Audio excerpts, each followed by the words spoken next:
नमस्कार मित्रांनो, कसे आहात तुम्ही? थंबनेल पाहिलंय त्यामुळे आजच्या एपिसोडमध्ये काय आहे ते तुम्हाला माहिती आहे. गुरुनाथ सामंत यांचा एक कविता संग्रह आहे.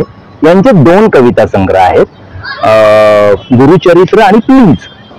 तर त्यापैकी गुरुचरित्र या कविता संग्रहातल्या मी काही कविता यापूर्वी वाचल्या आहेत. त्याच कविता संग्रहातली 6वी कविता मी आज वाचणार आहे. याआधी मी 5 कविता वाचल्या आहेत. आपल्या अबलक एंटरटेनमेंट चॅनलवर ह्या आता तुम्ही हा जो व्हिडिओ जिथे बघताय त्या यूट्यूब चॅनलवर आपल्या त्या 5 कविता आहेत. त्या कोणत्या आहेत तर माणसं, चोच वाचलं, सोयर सुतक, कडक लक्ष्मीचा खेळ आणि हरवलं आहे. या त्या 5 कविता आहेत. त्यांचं मी वाचन केलेलं आहे. त्या कविता मी सादर केल्या आहेत याआधी. त्या बघा, कृपा करून बघा. कारण काय होतं ना मित्रांनो, तुम्ही जेव्हा प्रसिद्धी झोतात येता किंवा तुम्ही प्रसिद्ध कवी, प्रसिद्ध लेखक, प्रसिद्ध अभिनेता असता, तेव्हा तुमचा एक ना कंपू असतो. तुम्ही सगळे मिळून एकमेकाला प्रमोट करत असतात. आमचे गुरुनाथ काका त्यापैकी नाही आहेत. मौज प्रकाशन या प्रकाशन संस्थेमध्ये त्यांनी प्रूफ रीडर म्हणून काम केलं, काम पाहिलं, तिथलं नोकरी करत होते. नोकरी आता ते त्या मौज प्रकाशन मध्ये नाहीये, पण आयुष्यभर त्यांनी तिथे नोकरी केली, कविता लिहिल्या छानपैकी, स्वच्छंदी जगले. तर या गुरुनाथ सामंतांच्या कवितांवर मी एक नाटक लिहिलं होतं, अरे दिवानो मुझे पहचानो. तर या नाटकाचं मी बऱ्याच ठिकाणी अभिवाचन केलं, अर्थात काही निवडक लोकांसमोर वगैरे. पण ते मोठ्या प्रमाणात आपण असं जसं म्हणतो ना की त्याचे शो होणं वगैरे ते काय होऊ शकलं नाही. आपल्याकडे ती उदासीनता असते. आपल्याकडे चांगलं सकस काही असेल तर त्यासाठी प्रोड्युसर नावाचा जो काही एक घटक आहे तो अवेलेबल होत नाही.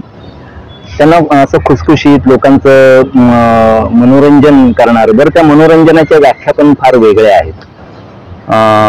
तर तसं काही गुरुनाथ सामंतांच्या गुरुचरित्रातल्या किंवा प्लीज मधल्याही कवितांमध्ये तुम्हाला सापडणार नाही.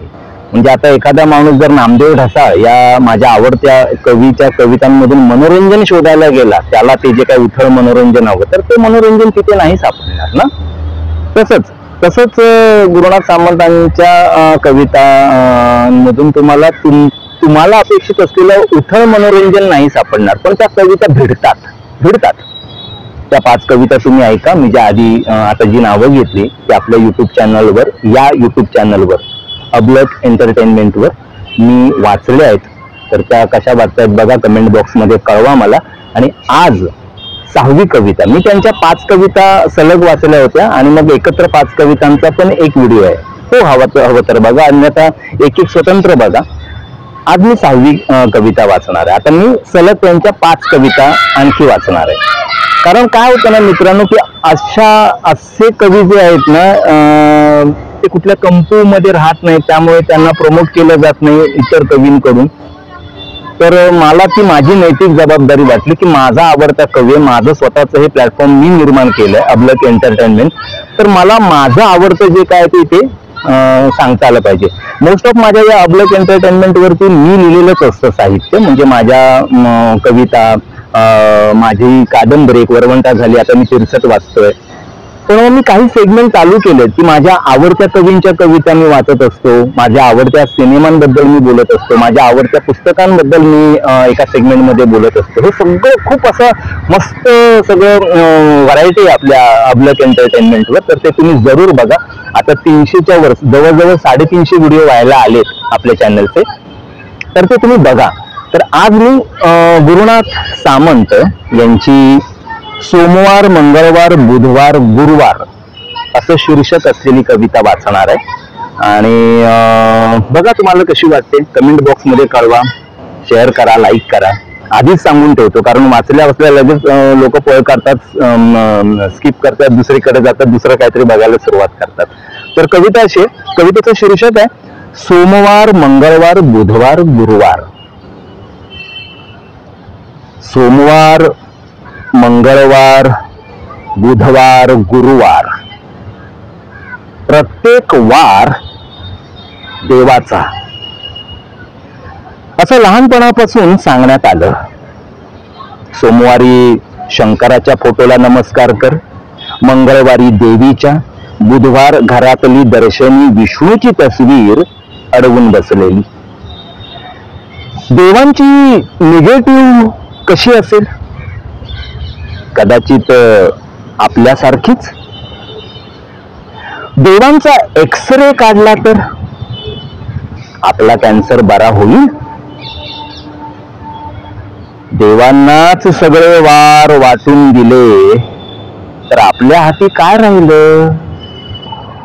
अखेर सोमवार, मंगळवार, बुधवार, गुरुवार हेच. अशी गुरुनाथ काकांची, गुरुनाथ सामंत यांची सोमवार, मंगळवार, बुधवार, गुरुवार ही कविता आहे.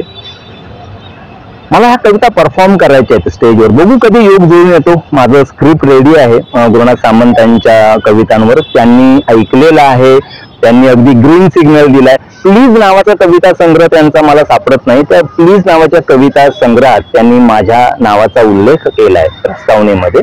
मौज प्रकाशननेच ते पुस्तक केलेलं आहे प्रकाशित. तर त्यात त्यांनी माझा उल्लेख केलाय की मल्हार माझ्या कवितांवर आता नाटक करतोय वगैरे. आता बघूया तो योग कधी जुळून येतोय तो. त्याची मी वाट बघतोय, चांगल्या दिग्दर्शकाची, चांगल्या प्रोड्युसरची. तुमच्यापैकी कोणी हे जर आता कविता ऐकत असेल तर कृपया मला संपर्क करा. आपण त्या स्क्रिप्टचं वाचन करूया आणि जमलं तर ते स्क्रिप्ट करूया. फार उत्तम स्क्रिप्ट झाले, जाणकारांनी ते ऐकलंय. पण नेमकं असं असतं ना, जाणकार ऐकत असतात पण जाणकारांकडे पैसा नसतो, आणि ज्यांच्याकडे पैसा असतात ते जाणकार असणं हा दुग्ध शर्करा योग असतो. तसा माणूस आता कधी भेटणार आहे या स्क्रिप्टसाठी? तेव्हा मग आपण करू. त्या नाटकाचं नाव आहे अरे दिवानो मुझे पहचानो.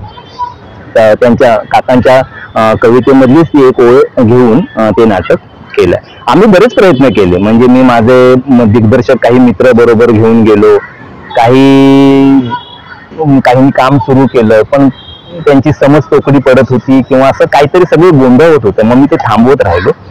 आता बघू याला कोण दिग्दर्शक राहतोय उभा, कोण निर्माता मिळतोय.